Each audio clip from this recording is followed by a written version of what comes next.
நீதிமொழிகள் 24ஆம் அதிகாரம் 1 முதல் 10 வரை உள்ள வசனங்களை நாம் இப்போது வாசிக்கலாம்.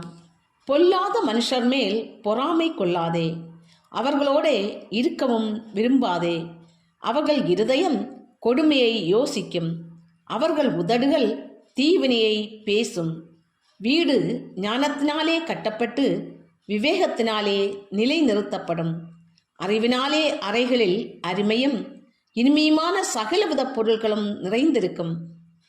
ஞானம் உள்ளவன் பலம் உள்ளவன், அறிவுள்ளவன் தன் வல்லமையை அதிகரிக்க பண்ணுகிறான்.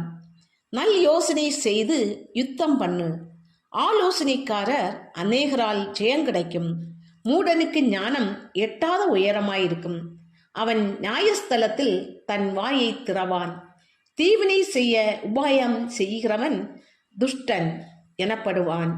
தீய நோக்கம் பாவமாம், பரியாசக்காரன் மனுஷனுக்கு அருவருப்பானவன்.